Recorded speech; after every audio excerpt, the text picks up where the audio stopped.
Yo, what's going on guys? Arekkz here, welcome back to another Anthem video, and today I want to give you a quick rundown on the changes that will be coming to the game next week. Today BioWare had another live stream. They spoke about some of the changes coming in the next patch, which should in theory be dropping as soon as next week. There isn't currently a date just yet, but they are aiming for next week, so once we get a little bit closer and they lock it in, we'll of course get a confirmed date. We'll get the full suite of patch notes, but today I'm going to go over everything you guys need to know. So if you do enjoy this, then a like would be super appreciated. Any questions, drop them down below. And of course, if you haven't entered our giveaway for a chance to win a Pokemon Let's Go Nintendo Switch, then be sure to click the link in the description box down below.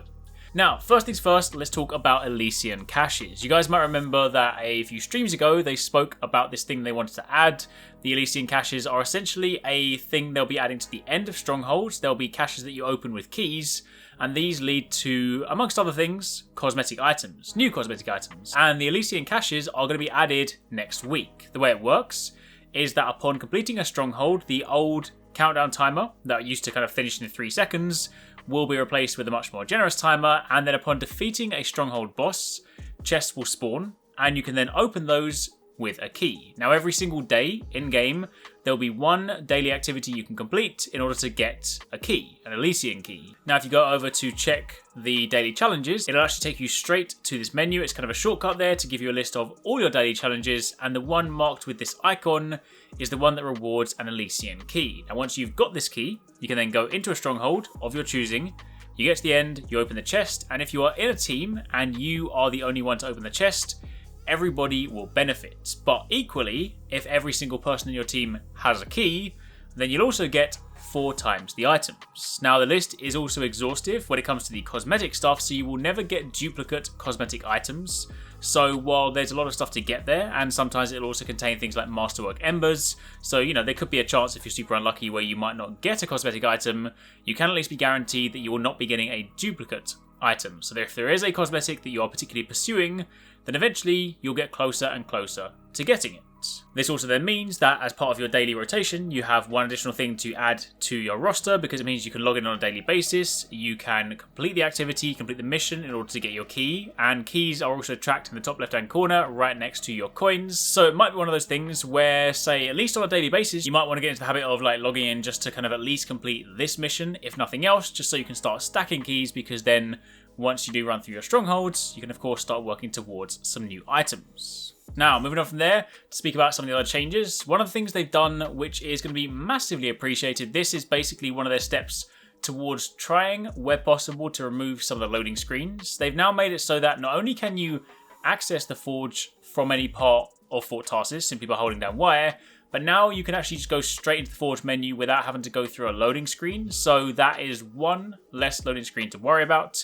You can go straight from the menu into the Forge. You can go straight from the pre-launch menu, so where you select your missions, into the Forge again.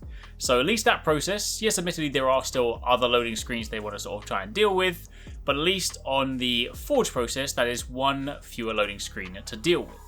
You may also notice when looking at the Forge that they've added some additional gear displays. Yes, there is still more stuff they want to add here. They said they'll, of course, speak in the future about more granularity, but at least right now they've added components to your overall gear list, so you have a slightly more complete list of everything you have equipped on the right-hand side of the Forge.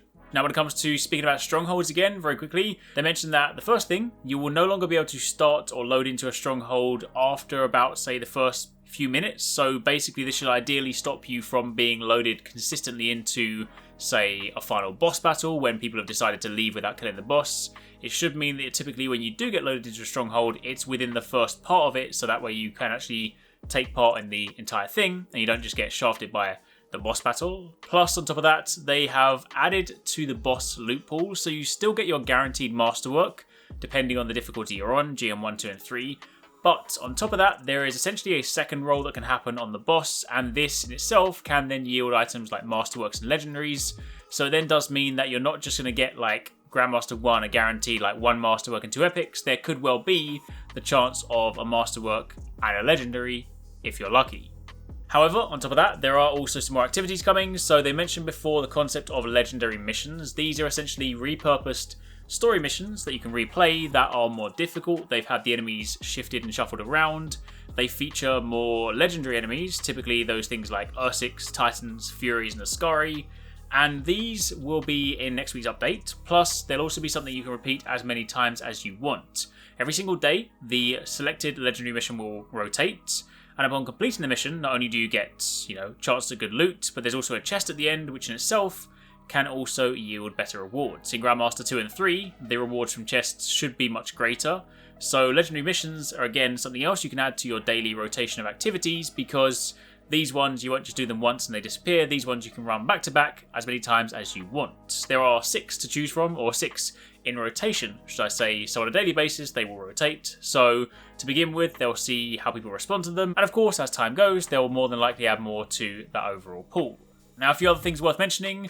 Those of you on PC, the NVIDIA DLSS support will be coming in the update next week as well, and that's something that I will be checking out, so if you guys want to see how that works, you can expect a video on that. They've also made some rather awesome field of view changes for PC players. This is just for PC because, of course, it is a slightly more performance-intensive task, but there will be field of view sliders that you can mess around with in the settings. You can tweak things like field of view for zoomed in on your weapon, when you're flying, when you're just, in your javelin in general, when you're underwater. So this will, of course, allow you to tweak it based on your preferences. They've also removed a lot of the fog walls in some of the activities, so the walls that were kind of typically obscure or kind of lock you out from different areas, so those should be removed to try and remove some frustration points. They've also made it so that once quick play missions have hit a 15-minute timer, you will no longer be put into that mission.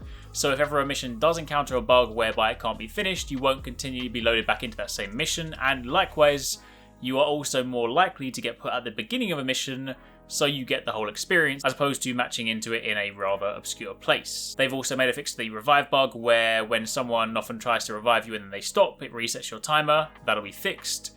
They've also increased the max thrusters by about 20% and reduced the overheat time by about 20%, which effectively translates as you being able to fly for longer, and when you overheat, you are not overheated as long. And then finally, for those of you that have been experiencing strongholds and activities disappearing off your map, basically making it so you can no longer progress, then they will be fixed next week. Now, there are plenty of other things. They mentioned they had about 13 pages of notes to go through, patches, so they will drop more detailed patch notes later on next week. But for the time being, that is what we can expect in-game next week. There's actually a lot of cool things to look forward to, some really cool changes, so definitely something to get excited for. So if you guys enjoyed this video, be sure to keep it locked. Plenty more Anthem content.